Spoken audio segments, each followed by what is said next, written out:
உங்கள் புத்தி கெட்டாத, அறிவு கெட்டாத, நம்முடைய கற்பனைகளுக்கும் மேலான காரியங்களை செய்வார். கர்த்தருடைய பிள்ளைகளே, நம்முடைய கற்பனைகளை விட கர்த்தர் பெரியவர். அதை விட பெரிய காரியங்களை செய்வதற்கு உண்மை உள்ளவராய் அவர் இருக்கிறார். தேசமே பயப்படாதே, கர்த்தர் பெரிய காரியங்களை செய்வார். ஆவியானவர் வந்த பிறகு உங்க வாழ்க்கை அது முன்பு போல் இருக்காது. இன்றைக்கு தைரியமாய் சொல்லுகிறேன், ஆண்டவருடைய பிள்ளைகளுக்கு சொல்லுகிறேன், உங்களை அரித்து போட்டுக் கொண்டிருக்கிற அல்லது உங்க வாழ்க்கையை கெடுத்துக் கொண்டிருக்கிற அந்த காரியத்தை தூரமாய் விலக்குகிற தேவன் ஒருவர் உண்டு.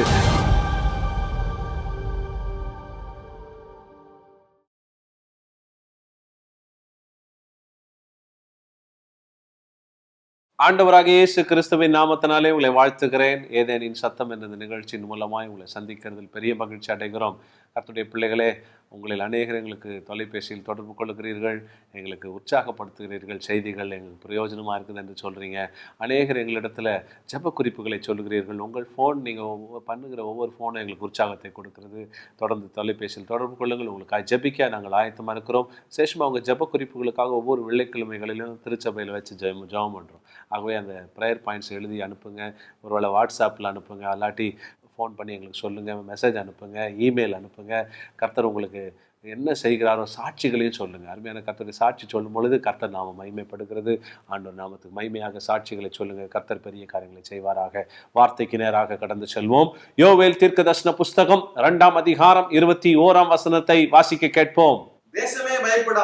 தேசமே பயப்படாதே, மகிழ்ந்து களிகூறு, கர்த்தர் பெரிய காரியங்களை செய்வார். கடந்த வாரத்திலே இதே பகுதியிலே நாம் வாசித்தோம், தேசமே பயப்படாதே, கர்த்தர் பெரிய காரியங்களை செய்வார் என்று சொல்லி நாம் பார்த்தோம். அருமையான கர்த்தருடைய பிள்ளைகளை, கடந்த வாரத்தில் பல காரியங்களை குறித்து நாம் தியானித்தோம். அதுல விசேஷமாக ஆண்டவர் எப்படியெல்லாம் பெரிய காரியங்கள் என்பது மனுஷீக அளவில் இல்லை, தேவன் செய்கிற காரியங்கள் மனுஷ புத்திக்கு எட்டாதது என்று சொல்லி கடந்த வாரத்திலே பார்த்தோம். அருமையானவர்களே, இன்றைக்கு தைரியமாய் சொல்லுகிறேன், உங்கள் புத்தி கெட்டாத, அறிவு கெட்டாத, நம்முடைய கற்பனைகளுக்கும் மேலான காரியங்களை செய்வார். வேதம் அதனால் சொல்லுகிறது. எபேசியர் 3ஆம் அதிகாரம் 20ஆம் வசனம் என்ன சொல்லுகிறது? நாம் வேண்டிக் கொள்ளுகிறதற்கும் நினைக்கிறதற்கும் மிகவும் அதிகமாய் நமக்குள் கிரியை செய்ய வல்லவர். அருமையானவர்களே, வேண்டிக் கொள்ளுகிறதுக்கும் நினைப்பதற்கும்னு தமிழ் வேதாகமத்தில் சொல்லப்பட்டிருக்கு. இங்கிலீஷ்ல more than you can ask or imagine. அருமையானவர்களே, more than you can ask or imagine. ஆண்டவருடைய பிள்ளைகள் நல்ல ஞாபகம் வச்சுக்கணும், நம்ம இமேஜினேஷனை விட பெருசு.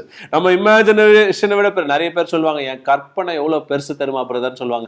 அந்த கற்பனையை விட கர்த்தர் பெரிய காரியங்களை செய்ய வல்லமை உள்ளவர். அதை தான் சொல்ல தைரியமாய் சொல்லுகிறேன். கர்த்தருடைய பிள்ளைகளே, நம்முடைய கற்பனைகளை விட கர்த்தர் பெரியவர். அதை விட பெரிய காரியங்களை செய்வதற்கு உண்மை உள்ளவராய் அவர் இருக்கிறார். ஆம் கர்த்தருடைய பிள்ளைகளே, இந்த நாளிலே அந்த பெரிய காரியங்களை செய்கிற தேவன் நமக்காக யுத்தம் செய்கிற தேவனாய் இருக்கிறார். அருமையானவர்களே, தேசமே பயப்படாதே, மகிழ்ந்து களிக்கூறு எந்த சம்பவத்துல சொல்லப்பட்டிருக்கிறது, எந்த சூழ்நிலையில சொல்லப்பட்டிருக்கிறது என்று சொல்லி நாம் பார்த்தோம். கர்த்தருடைய பிள்ளைகள் இஸ்ரவேலர்கள் கீழ்ப்படியாமையில வாழ்ந்தார்கள். கீழ்ப்படியாமையில வாழ்ந்ததனாலே கர்த்தர் ஒரு சேனை அனுப்பினார். வெட்டுக்கிளிகளும் முசுக்குட்டை பூச்சிகளும் தேசத்தின் நன்மையை தின்று போட்டது என்று சொல்லி நாம் பார்த்தோம். அருமையானவர்களே, இன்னைக்கு கடந்த வாரத்தில் நாம் பார்த்தபோது வேலி இல்லாத வாழ்க்கையினாலே உண்டாகிற பெரிய பயங்கரங்களை குறித்து நாம் பார்த்தோம். ஆண்டவருடைய பிள்ளைகள், வேலிக்காக நீங்கள் ஜெபிக்க வேண்டும், அன்றாடம் அந்த ஜெபிக்கணும், உங்க குடும்பத்துல ஜெபஜீவியம் இருக்கணும்னு சொல்லி நான் சொன்னேன். அருமையானவர்களே, அதே போல இந்த வாரத்தில் அதை தொடர்ச்சியாக நாம் வாசிக்க போகிறோம். இந்த கர்த்தர் அனுப்பின சேனைக்கு வடதிசை சேனை என்று சொல்லி சொல்லப்பட்டிருக்கிறது. யோவேல் எழுதின புஸ்தகம் 2ஆம் அதிகாரம் 20ஆம் வசனத்தை மறுபடியும் வாசிக்க கேட்போம். வடதிசை சேனையை உங்களுக்கு தூரமாக விலக்கி, வடதிசை சேனையை உங்களுக்கு தூரமாக விலக்கி. நல்ல கவனிங்க கர்த்தருடைய பிள்ளைகளே, வேதம் சொல்லுகிறது, இந்த வடதிசை சேனை என்பதுதான் அந்த அழிக்க வந்த அந்த வெட்டுக்கிளிகள், முசுக்குட்டை பூச்சிகள், பச்சை புழுக்கள், இவைகள் எல்லாம் அந்த 4 விதமான பூச்சிகளை, புழுக்களை குறித்து நாம் பார்க்கிறோம். அவைகள் அழிக்க வந்தது. இஸ்ரவேலுடைய எல்லா சாப்பாட்டை, இஸ்ரவேலுடைய உணவு ஆகாரத்தை அழிக்க வந்த அந்த பூச்சிகள், அந்த வெட்டுக்கிளிகளை கர்த்தர் ஒரு காற்றை அனுப்பி தூரமாக விலக்குகிறார் என்று வசனம் சொல்கிறார். அருமையான கர்த்தருடைய பிள்ளைகளே, எவ்வளவு பெரிய நல்ல செய்தியை உங்களுக்கு சொல்லுகிறேன். இன்றைக்கு உங்களை வருஷ கணக்கா அரித்து கொண்டிருக்கிற காரியம் என்ன? பிரதர், 20 வருஷமா நான் இந்த பாடுகள்ல இருக்கிறேன், 15 ஆண்டுகளாக இதே பிரச்சனையில இருக்கேன், எங்க குடும்பத்துல 10 வருஷமா இப்படிப்பட்ட சூழ்நிலை மாறவே இல்லை, 20 வருஷமா நாங்க சமாதானம் இல்லாம இருக்கிறோம், எங்க குடும்பத்துல நான் பிரிவினையோட காணப்படுகிறோம், நல்லா இருந்தவங்க பிரதர், நாங்க எங்கேயோ இருக்க வேண்டியவங்க, இந்த ஒரு காரியத்தினால இன்றைக்கு இப்படி காணப்படுகிறோம் பண்ணுகிறோமேன்னு சொல்லி வேதனையோடு பார்த்து கொண்டிருக்கிற கர்த்தருடைய பிள்ளைகளே, வேதம் சொல்லுகிறது அந்த வடதிசை சேனையை உங்களை விட்டு தூரமாக விலக்குகிற தேவன் ஒருவர் உண்டு. இன்றைக்கு தைரியமாய் சொல்லுகிறேன், ஆண்டுடைய பிள்ளைகளுக்கு சொல்லுகிறேன், வார்த்தையை சொல்லுகிறேன், தைரியமாய் சொல்லுகிற வார்த்தை என்ன? வடதிசை சேனையை, அந்த உங்களை அரித்து போட்டுக் கொண்டிருக்கிற அல்லது உங்க வாழ்க்கையை கெடுத்துக் கொண்டிருக்கிற அந்த காரியத்தை தூரமாய் விலக்குகிற தேவன் ஒருவர் உண்டு. ஆமென். என்னோடு கூட சேர்ந்து ஆமென் என்று தைரியமாய் சொல்லுங்க கர்த்தருடைய பிள்ளைகளே. அதை விலக்குவார். வாசிக்கலாம். வடதிசை சேனையை தூரமாக விலக்கி அதன் முன் தண்டு கீழ்கடலுக்கும் அதன் பின்தண்டு மேற்கடலுக்கும் நேராக அதை வறட்சியும் பாடுமான தேசத்துக்கு துரத்தி விடுவேன். அருமையான கர்த்தருடைய பிள்ளைகளை, கர்த்தர் என்ன சொல்லுகிறார்? இந்த ஒரு காற்றை அனுப்புவாராம். இந்த வெட்டுக்கிளிகள், முசுக்குட்டை பூச்சிகள், இவைகளுடைய பயங்கரமான சேதம். போன வாரம், கடந்த வாரத்திலே நான் பேசும்போது சொன்னேன், அது 4 விதமா இருக்கிறது. அவைகளுக்கு 4 விதமான பற்கள் இருக்கிறது. எபிரேய பதத்துல பாத்தீங்கன்னா, ஒன்னு கடிக்கிறது, ஒன்னு அறுக்கிறது என்று சொல்லி பல விதமான காரியங்களை குறித்து நாம் பார்க்க முடியும். அழிக்கிற வேலை தான் அவைகளுக்கு. பிரதான வேலை என்னன்னா அழிக்கிற வேலை.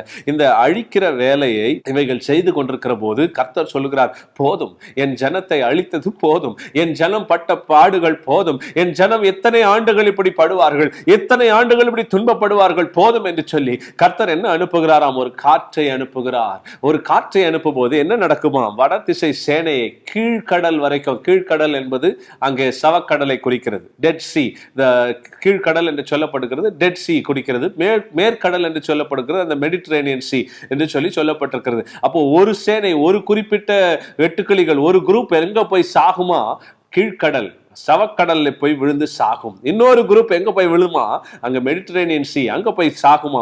அருமையான கர்த்தருடைய பிள்ளைகளை, இன்னைக்கு தைரியமாய் சொல்லுகிறேன், ஆண்டவர் ஒரு காற்றை அனுப்பினால் போதும். ஒரே காற்று, பரிசுத்த ஆவியின் காற்றை அவர் அனுப்பினால் போதும். உங்களை அரித்து கொண்டிருக்கிற, இத்தனை வருஷங்களாக உங்களை பாழாக்கி கொண்டிருக்கிற, உங்களை முன்னேற விட முடியாதபடி பண்ணி கொண்டிருக்கிற அந்த காரியங்களை ஒரே ஒரு காற்று, ஒரு நாள் அனுப்புகிற காற்று அவைகளை கடலுக்குள் அனுப்பிவிடும் என்று சொல்லி ஆண்டவருடைய வார்த்தை சொல்லுகிறது. இன்னைக்கு ஆண்டவருடைய பிள்ளைகளை கேட்பீங்க, பரிசுத்த ஆவியானவரே, பரிசுத்த ஆவியான கேளுங்க, தைரியமா கேளுங்க, ஆவியானவரே என்ன நிரப்புங்க, என் மேல அந்த காற்றை அனுப்புங்க. கேளுங்க கர்த்தருடைய பிள்ளைகளை, பரிசுத்த ஆவியானவருடைய காற்றுக்கு வல்லமை உண்டு.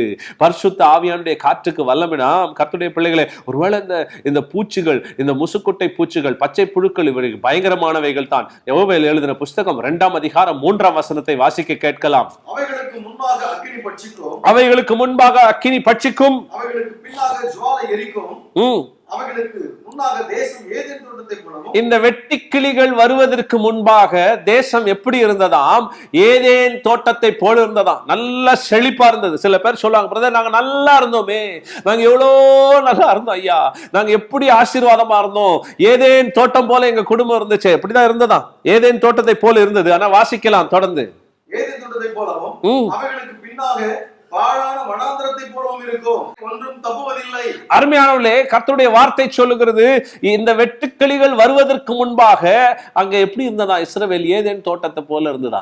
அவைகளுக்கு பின்பாக பாழான வனாந்திரம் போல ஆயிற்று, ஒன்றும் தப்பிப்போவதில்லை. இன்னைக்கு ஒருவேளை அப்படிப்பட்ட சூழ்நிலை தான் இருக்கிறது. நாங்க எங்கேயோ இருக்க வேண்டியவங்க, எப்படியோ ஆசீர்வாதமா இருக்க வேண்டியவங்க, எங்க நிலைமை எப்படி ஆயிட்டேன்னு சொல்லி நீங்க கலங்கி கொண்டிருக்கலாம். கர்த்தருடைய வார்த்தை உங்களுக்கு நேராக வந்து கொண்டிருக்கிறது. அந்த ஏதேன் தோட்டத்தை கெடுத்த இந்த வெட்டுக்கிளிகள், பிரதர் ஒரு நல்ல தோட்டத்தை போல இருந்தது பிரதர், எங்க குடும்பம் ஒரு அழகான தோட்டத்தை போல, நாங்க சந்தோஷமா இருந்தோம், இந்த காரியம் வந்தது, இந்த பிரச்சனை வந்தது, இந்த போராட்டம் வந்தது என்று சொல்லி நீங்கள் ஒரு வேதத்தினையோடு காணப்படலாம். ஆண்டுடைய பிள்ளைகளே, இன்றைக்கு உங்களோடு கூட கர்த்தர் இறங்கி பேசி கொண்டிருக்கிறார். கர்த்தர் எல்லாவற்றையும் மாற்றி போடுவார். எனக்கு ஒரு சம்பவம் நினைவுக்கு வருகிறது, உண்மையாய் நடந்த ஒரு சம்பவம். எனக்கு தெரிந்த ஒரு குடும்பம், திருமணமான அந்த சகோதரனும் சகோதரியும், 2 பிள்ளைகள் உண்டு. அவர் நல்ல வேலையில இருந்தார், அந்த மனைவியும் நல்ல ஒரு வேலையில இருந்தாங்க. திடீர் என்று சொல்லி அந்த குடும்பத்துல பயங்கர போராட்டம். காரணம் என்ன?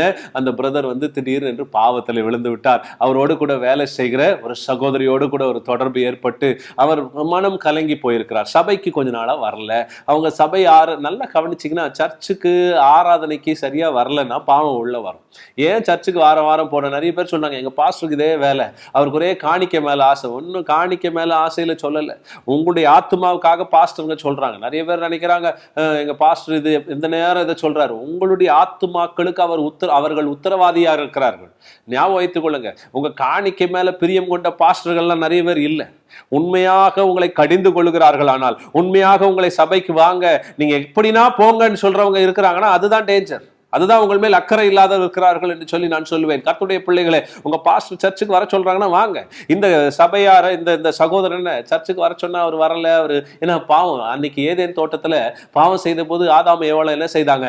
ஒளிந்தார்கள். இவர்களை பாருங்க, பாவம் செய்ததுனால அவர் சர்ச்சுக்கெல்லாம் வரல. ஒரு 6 மாசம் 7 மாசத்துக்குள்ள டக் டக் டக்குன்னு பல காரியங்கள் நடந்தது. அவர் வீட்டை விட்டு வெளியே போய்விட்டார். அந்த சகோதரியோடு போய் வேற ஒரு வீட்டிலே வாசம் செய்ய ஆரம்பிச்சுட்டார். ரொம்ப பிரச்சனைகள், பயங்கர குழப்பங்கள். அந்த சகோதரியும் இன்னொரு திருமணமானவர்கள். இது விபச்சார பாவம் வந்ததுனால இவங்க வீட்டுல பயங்கர ஏழ்மை, பயங்கர வியாதிகள், பயங்கர 2 பக்கமா அடி, பயங்கரமான பிரச்சனைகள். 5 வருஷத்துல பாத்தீங்கன்னா அந்த 5 வருஷம் இப்படிதான் வாழ்ந்தாங்க. 5 வருஷம் வாழ்ந்தாங்க. அந்த சகோதரி, அந்த மனைவியானவர்கள், அவங்க கண்ணீரோடு ஜெபித்து கொண்டிருந்தார்கள். ஆண்டவரே, ஏதேன் தோட்டத்தை போல இருந்த எங்க குடும்பம் இப்படி ஆயிட்டே, நல்லா இருந்த எங்க குடும்பம் இப்படி ஆயிட்டேன்னு சொல்லி அவங்க அழுது கொண்டிருந்தார்கள். அந்த சகோதரியுடைய கணவரும் அழுது கொண்டிருந்த, எல்லாம் பயங்கரங்கள்ல வாழ்ந்து கொண்டிருந்தார்கள். அந்த நிலைமையிலே கர்த்தருடைய பிள்ளைகள், ஆண்டவர் பாருங்க இவர்கள் மேல் மனதுருகினார். எல்லாம் இழந்து போனார்கள். அவங்க வீட்டில இருந்த வெளியேற பெற்ற பொருட்கள், அவங்க வீடு அடமான வைக்க வேண்டிய சூழ்நிலை வந்தாயிற்று. எல்லாம் இழந்து போய் சாப்பிடுறதுக்கு வழி இல்லை. எல்லா பக்கமும் சாப்பிடுறதுக்கு வழி இல்லாத சூழ்நிலையில, அந்த நிலைமையில தான் கர்த்தரை தேடினார்கள். பாருங்க, இங்கே அதுதான் நடந்தது. இந்த வெட்டுக்கிளிகள், மொசுக்குட்டை பூச்சிகள் வந்து அரித்த போதுதான் அங்கே புலம்பலோடும் அழுகையோடும் அவர்கள் ஆண்டவரை தேடினார்கள் என்று சொல்லி வேதம் சொல்லுகிறது. அருமையானவர்களே, அடிபட்டா தான் கர்த்தரை தேடணுமா? கர்த்தருடைய பிள்ளைகளே, ஆண்டவரை உண்மையாய் தேடுவோம். நடந்தது என்ன? இந்த குடும்பத்தார் மறுபடியும் உண்மையான மனஸ்தாபத்தோடு ஆண்டவரை தேட ஆரம்பித்தார்கள். அந்த போதகரிடத்துல வந்தார்கள். சொன்ன முதலாவது பாவத்தை விட்டு விலகு, முதலாவது மன்னிப்பு கேளும், ஜெபம் பண்ணுங்க சொல்லி உபவாசத்தோடு புலம்பலோடு அழுகையோடு மன்னிப்பு கேட்டாங்க. இவங்க அவருடைய கணவரோடு, அவங்க கணவரோடு எல்லாரும் மன்னிப்பு கேட்டு எல்லாரும் மனம் திரும்பி மீண்டுமாக, இதுல ஒரு பெரிய என்னன்னா, அந்த மனைவி மன்னித்து ஏற்றுக்கொண்டார். அவருடைய கணவரும் அவங்களை மன்னித்து ஏற்றுக்கொண்டார்கள். மன்னிப்பு மாட்சிமையாம். கர்த்தருடைய பிள்ளைகளே, மீண்டும் இந்த குடும்பத்துல ஒரு சிரிப்பு வந்தது. மீண்டும் அந்த குடும்பத்துல ஒரு ஆசீர்வாதம் வந்தது. அந்த சின்ன சின்ன பிள்ளைகளை நான் பார்க்கும் பொழுது, எங்க அப்பா இல்ல அங்கிள், எங்களுக்காக ஜெபம் பண்ணுவீங்களா? எங்க அப்பா எங்களை விட்டுட்டு போயிட்டாங்க. கண்ணீரோடு அந்த பிள்ளைகள் ஜெபித்ததை நான் பார்த்தேன். அருமையானவர்களே, ஒருவேளை இதை பார்த்து கொண்டிருக்கிற சகோதரனே, உங்க பிள்ளைகளை விட்டுட்டு வேற ஒரு சகோதரியோடு கூட, உங்களுக்கு கர்த்தர் கொடுத்த குடும்பத்தை விட்டு வேற யார் கூட ஓடிக்கொண்டிருக்கிறாய். ஆனால் இன்றைக்கு ஆண்டவருடைய வார்த்தை பேசுகிறது. உன்னை நம்பி ஒரு குடும்பத்தை கர்த்தர் கொடுத்தாரே, யார் பின்பாக ஓடிக்கொண்டிருக்கிறாய்? கர்த்தருடைய வார்த்தை உனக்கு விரோதமாய், ஆண்டவருடைய வார்த்தை உன்னை தேடி வருகிறது. கர்த்தருடைய பிள்ளையை வந்து விடுங்கள், மறுபடியும் வந்து விடுங்கள், ஆண்டவரை தேடுங்க. நான் சொல்றேன், மறுபடியும் கிருபை தருவார், மறுபடியும் உங்களை தூக்கி எடுப்பார். இல்லாவிட்டால் ஏதேன் தோட்டம் கூட பாழான வனாந்தரம் ஆகிவிடும் என்று சொல்லி கர்த்தர் சொல்லுகிறார். கேளுங்க, ஆண்டோடத்துல உண்மையை கேட்போம். வேதம் சொல்லுகிறது, ஆண்டோர் செஞ்ச ஒரு காரியம், அங்கே ஒரு காற்றை அனுப்பினார், கீழ்காற்றை அனுப்பினாராம். நடந்தது என்ன? இந்த வெட்டுக்கிளிகள் எல்லாம் போய் சவக்கடலில் சேர்ந்து விட்டது. இந்த வெட்டுக்கிளிகள் எல்லாம் சேர்ந்து மெடிட்ரேனியன் சீல போய் சேர்ந்து விட்டது. அது சேர்ந்து அங்க மரித்ததினாலே, நல்லா கவனிங்க, வேதம் சொல்லுகிறாங்க, பெரிய நாற்றம் உண்டாயிற்று. நல்ல செய்தி சொல்லுகிறேன், சில நாற்றம் நல்லதுக்கு தான். அருமையானவர்களே, இந்த வந்த நாற்றம் என்னது? அப்பா, இனி நம்ம பிரச்சனை முடிந்தது, இந்த வெட்டுக்கிளிகள் எல்லாம் முடிந்தது, இதனுடைய தின்று போட்ட வருஷங்கள் எல்லாம் முடிந்தது என்ற ஒரு நாற்றம் தான் இந்த நாற்றம். அருமையானவர்களே, கர்த்தர் இன்றைக்கு உங்களோடு கூட பேசுவார். தேசமே பயப்படாதே, கர்த்தர் பெரிய காரியங்களை செய்வார். அதுக்கு முன்பாக மனம் திரும்புதல் அவசியம். ஆண்டவரிடத்துல தேடுகிறது அவசியம். இந்த வெட்டுக்கிளிகள், மொசுக்குட்டை பூச்சிகள் தின்று போட்ட வருஷங்களின் பலனை உங்களுக்கு திரும்ப தருவார். கேட்போமா? மறுபடியுமாய் உண்மையாய் கண்களை மூடி ஆண்டவர் காற்றை அனுப்பும்படியாக, பரிசுத்த ஆவியானவர் உங்கள் மேல் வரும்படியாக ஜெபம் பண்ணலாம். நான் சொல்றேன், ஆவியானவர் வந்த பிறகு உங்க வாழ்க்கை அது முன்பு போல் இருக்காது. ஜெபிக்கலாம், கண்களை மூடுவோம். பரிசுத்தமுள்ள தகப்பனே, நாங்கள் எல்லாரும் ஒருமனப்படுகிறோம். ஆண்டவரே, இதை பார்த்து கொண்டிருக்கிற கர்த்தருடைய பிள்ளைகள் மேல உம்முடைய பரிசுத்த அபிஷேகம் இப்பொழுது இறங்கி வரட்டும். ஆண்டவரே, யார் யார் கண்ணீரோடு வேதனையோடு, ஐயோ என் சூழ்நிலை மாறாதா, என் பிரச்சனைகள் மாறாதா, இத்தனை ஆண்டுகளாக இந்த வருஷங்களின் பலனை தின்று போட்ட இந்த பூச்சிகள், இந்த தின்று போட்ட இந்த பிரச்சனைகள் இதெல்லாம் மாறாதா என்று ஜெபித்துக் கொண்டிருக்கிறார்களோ, இன்றைக்கு ஆவியானவரை நீங்க சொன்னீங்களே, ஒரு காற்றை அனுப்புவேன், இந்த வெட்டுக்கிளிகள் எல்லாம் சவக்கடலே போய் விழும் என்று சொன்னீரே, இன்றைக்கு ஒரு காற்றை அனுப்புவீராக, உடைய பரிசுத்த ஆவியின் காற்றை அனுப்புவீராக. உடைய பிள்ளைகள் வாழ்க்கையில் எந்தெந்த அசுத்தங்கள், எந்தெந்த காரியங்கள் ஆசீர்வாதத்தை தடுத்துக் கொண்டிருக்கிறதோ அவைகளுக்கு விரோதமாய் ஒரு காற்று அனுப்பப்படுவதாக என்று ஜெபிக்கிறேன். ஒரு அற்புதம் நடக்கட்டும் ஆண்டவரே. மனம் திரும்பாத, தன் இஷ்டப்படி சுயநலத்தோடு வாழ்ந்து கொண்டிருக்கிற பிள்ளைகளுக்காய் ஜெபிக்கிறேன். இன்றைக்கு உடைய பிரசன்னத்தினால் அவர்களை தொடுவீராக. தடைகள் மாறட்டும், ஆசீர்வாதம் இறங்கட்டும், மீண்டும் ஏதேன் தோட்டத்தை போல இருக்கட்டும். ஆசீர்வதிக்கிறோம், பெரிய காரியங்களை செய்வீராக. இயேசு கிறிஸ்துவின் நாமத்தில் ஜெபிக்கிறோம் நல்ல தகப்பனே. ஆமென், ஆமென். பிரியமானவர்களே, கர்த்தர் உங்களை ஆசீர்வதிப்பார்.